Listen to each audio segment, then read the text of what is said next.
Chers explorateurs de l'invisible, passionnés par les murmures du passé et les échos des traditions ancestrales, bonjour et bienvenue sur notre chaîne. Préparez-vous à un voyage fascinant au cœur d'un jour où le voile entre les mondes semble s'amincir, où chaque geste, chaque pensée, chaque souffle prend une signification particulière. Aujourd'hui, nous allons lever le voile sur un jour souvent méconnu, une date qui, selon les anciens, détient des clés pour notre destinée, un jour où les forces de la nature et du spirituel s'entrelacent dans une danse complexe. Osez-vous écouter les avertissements et les promesses que ce jour particulier nous chuchote à l'oreille? Nous sommes le 16 septembre, une date charnière dans le calendrier des cycles naturels. C'est un moment de transition, où l'éclat flamboyant de l'été cède la place à la douce mélancolie de l'automne. C'est le temps des récoltes tardives, des vendanges, des derniers rayons de soleil qui dorent les champs avant que les brumes matinales ne deviennent plus persistantes. Dans de nombreuses cultures, cette période est sacrée, marquant la gratitude pour l'abondance de la terre et la préparation pour les mois plus sombres à venir.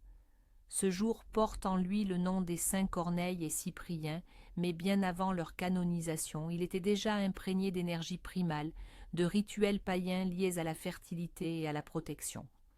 Dans le calendrier chrétien, le 16 septembre est dédié à la mémoire des saints Corneille et Cyprien, deux figures emblématiques de la foi primitive, unies dans leur martyre et dans leur dévouement. Saint Corneille fut pape, et son pontificat, bien que bref, fut marqué par des défis théologiques majeurs, notamment la question de la réintégration des lapsis, ceux qui avaient abjuré leur foi sous la persécution. Sa modération et sa compassion sont un exemple de leadership spirituel. Saint Cyprien, évêque de Carthage, était un théologien brillant et un pasteur zélé, dont les écrits ont profondément influencé la pensée chrétienne. Il fut un fervent défenseur de l'unité de l'Église face aux schismes et aux hérésies.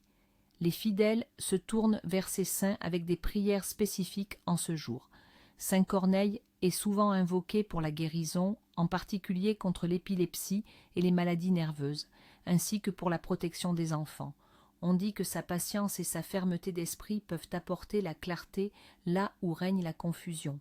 Saint Cyprien, quant à lui, est prié pour la sagesse dans les décisions difficiles, pour l'unité familiale et communautaire, et pour la force face à l'adversité et à la persécution.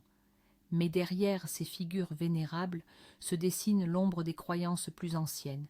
Bien avant que les clochers ne s'élèvent, les peuples de Gaule et d'ailleurs célébraient la générosité de la terre.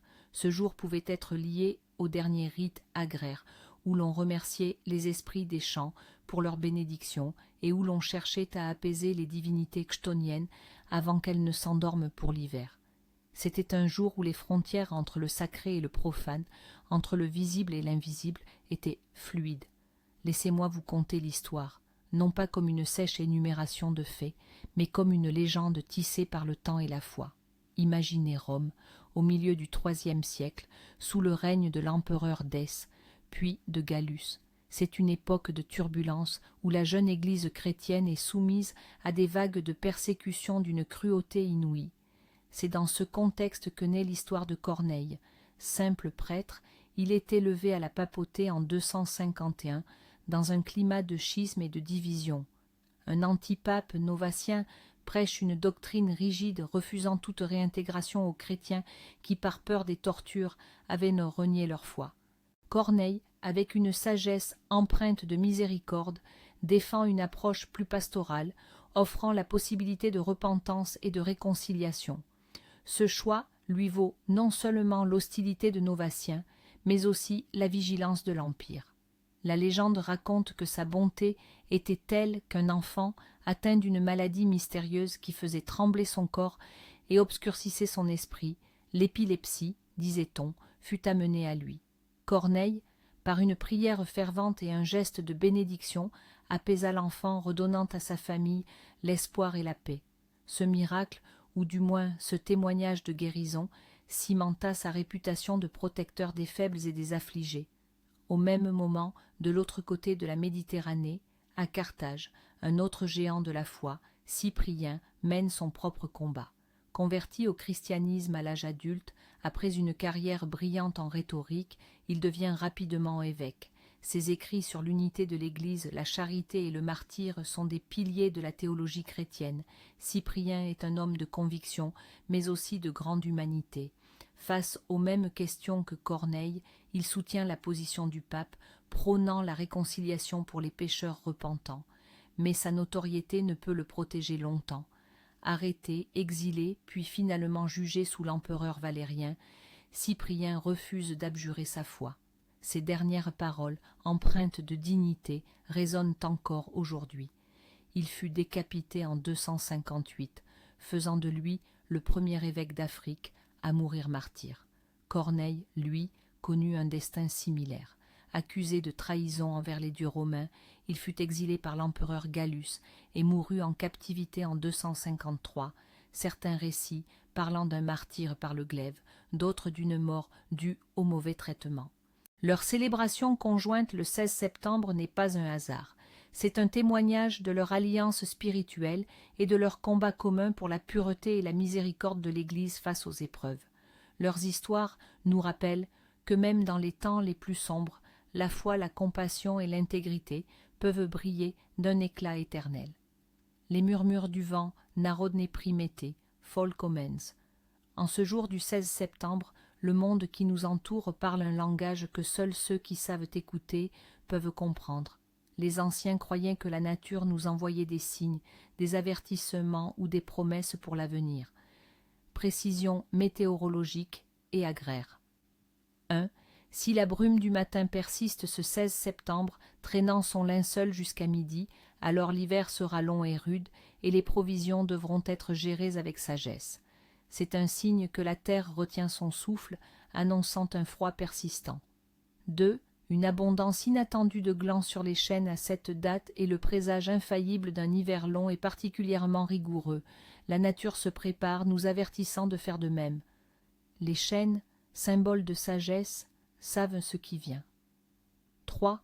Si les hirondelles, messagères du printemps, s'attardent encore dans nos cieux, virevoltant avec insouciance, c'est que l'automne sera doux et clément, et l'hiver ne se montrera pas pressé.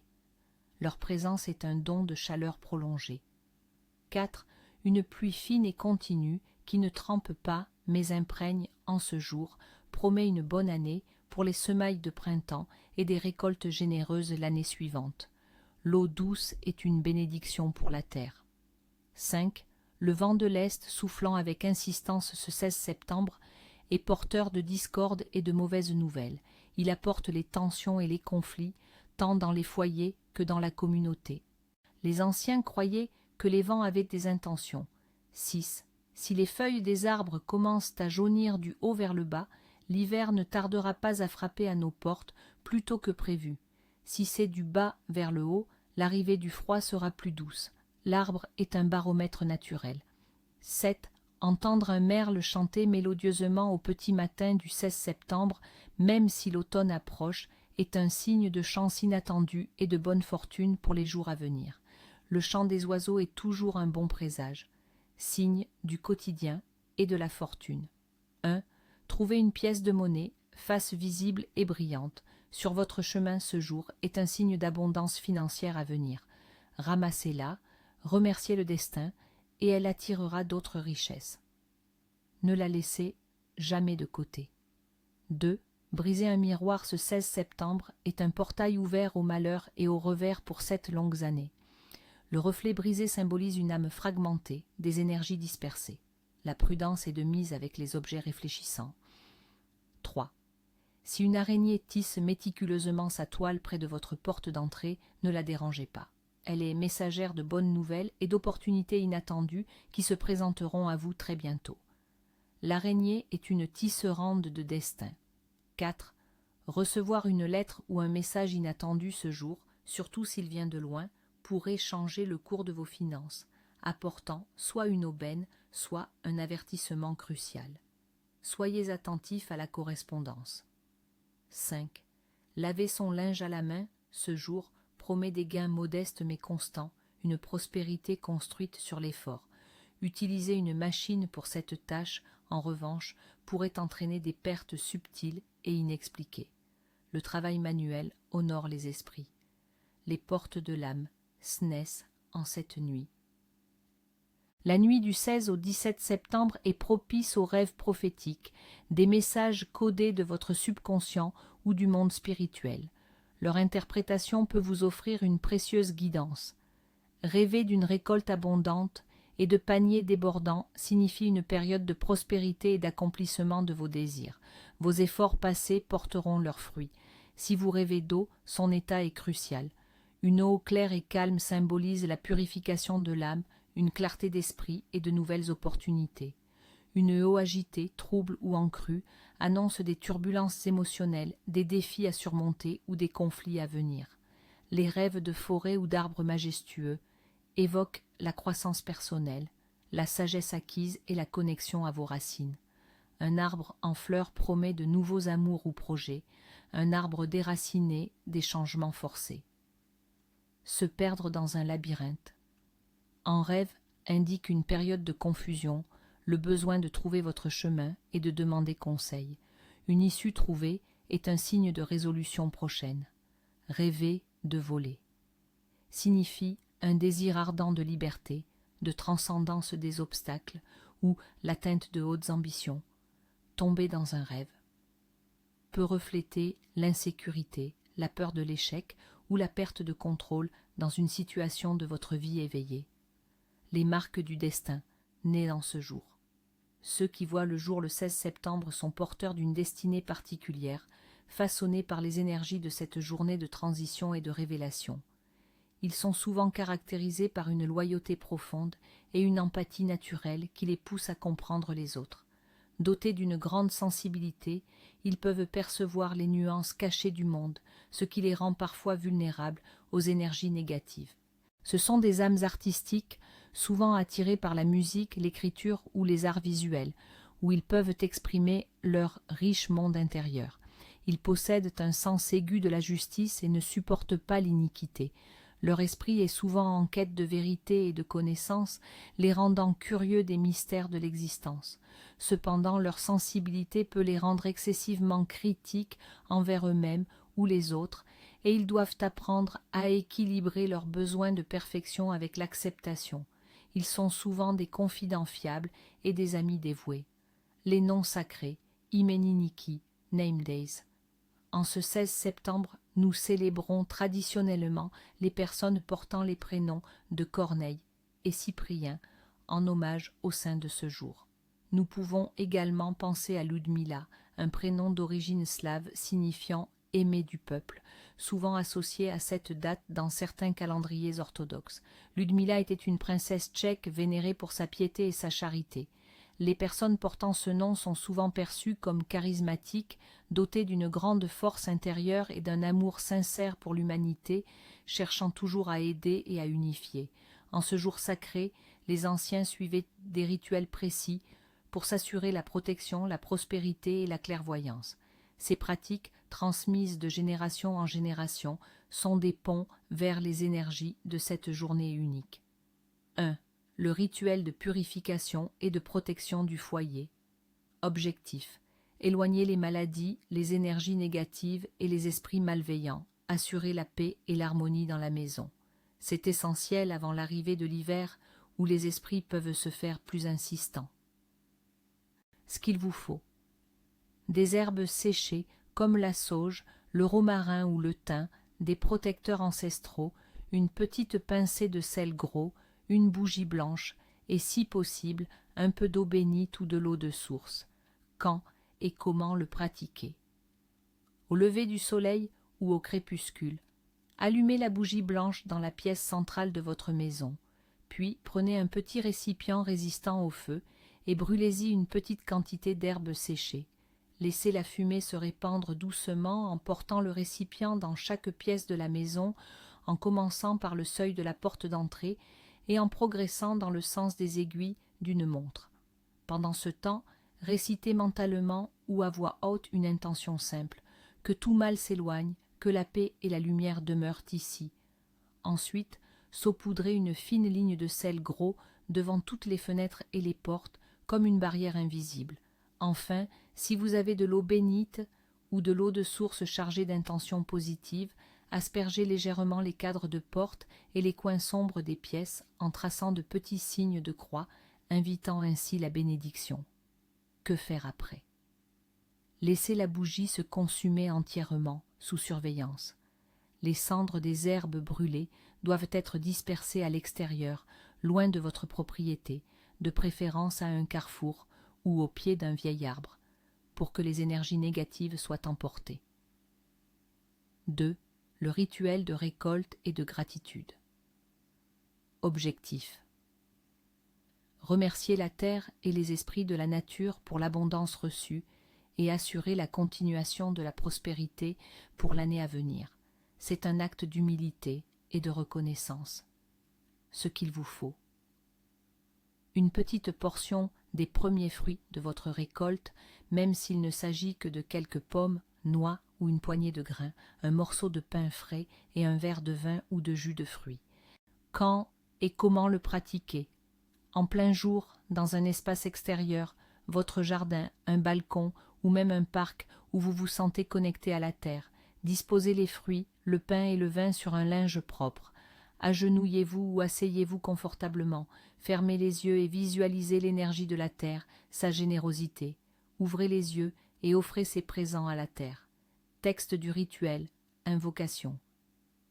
Ô terre mère généreuse et nourricière, je te rends grâce en ce jour de septembre pour l'abondance de tes dons, que ces offrandes soient un signe de ma gratitude, et que ton souffle de vie continue à nous bénir, que la prospérité ne nous quitte jamais. Laissez une petite partie des offrandes, le pain, un peu de vin sur la terre en signe de partage avec les esprits. Que faire après? Partagez le reste du pain et du vin avec vos proches, symbolisant le partage de la prospérité. Les fruits restants peuvent être consommés en conscience, en se rappelant la bénédiction reçue. 3. Le rituel de divination pour l'hiver. Objectif. Obtenir un aperçu des mois d'hiver à venir, notamment concernant la santé, l'abondance et les relations. C'est une façon de se préparer aux défis de la saison froide. Ce qu'il vous faut. Une pomme fraîche et bien rouge, symbole de vie et de connaissance, une bougie rouge ou dorée, pour la clarté, un petit miroir de poche et un bassin d'eau claire. Quand et comment le pratiquer? Au crépuscule, dans une pièce calme, à l'abri des regards. Allumez la bougie, prenez la pomme et sans la rompre, épluchez-la délicatement en une seule longue spirale. Visualisez votre question ou votre intention pour l'hiver. Jetez ensuite la longue épluchure dans le bassin d'eau. La forme qu'elle prendra en tombant est censée révéler la première lettre du nom de la personne avec qui vous passerez l'hiver. Amour, amitié ou un soutien important, ou un symbole lié à votre question. Puis, tenez le miroir face à la flamme de la bougie, en regardant au-delà de votre propre reflet dans l'obscurité illuminée. Concentrez-vous et cherchez des images ou des impressions qui pourraient vous guider sur les événements clés de l'hiver. Que faire après? Interprétez les signes avec votre intuition. La pomme peut être mangée, les épluchures jetées, mais le miroir doit être nettoyé et rangé avec respect. 4. Les traditions culinaires du jour, saveurs d'automne et partage. Le 16 septembre est un jour où la table doit refléter la générosité de la saison. Les plats sont réconfortants, nourriciers et partagés en famille ou entre amis. Les pommes sont à l'honneur sous toutes leurs formes, tartes aux pommes chaudes, compotes parfumées à la cannelle ou simplement croquées avec délices. Elles symbolisent la santé et l'abondance. Les noix et les châtaignes, récoltées fraîchement, sont consommées grillées ou incorporées dans des pains rustiques et des desserts. Elles évoquent la force et la prévoyance. Les champignons, fruits mystérieux de la forêt, font leur apparition dans les plats mijotés, les omelettes ou les tourtes. Ils sont un lien avec le monde souterrain et la richesse cachée de la nature. Les potages épais. À base de légumes racines, carottes, panais, potirons et les ragoûts de gibier ou de volaille mijotés lentement sont des symboles de chaleur et de protection contre le froid à venir. La consommation de ces mets est un acte de célébration et de gratitude, renforçant les liens familiaux et la communion avec les cycles naturels.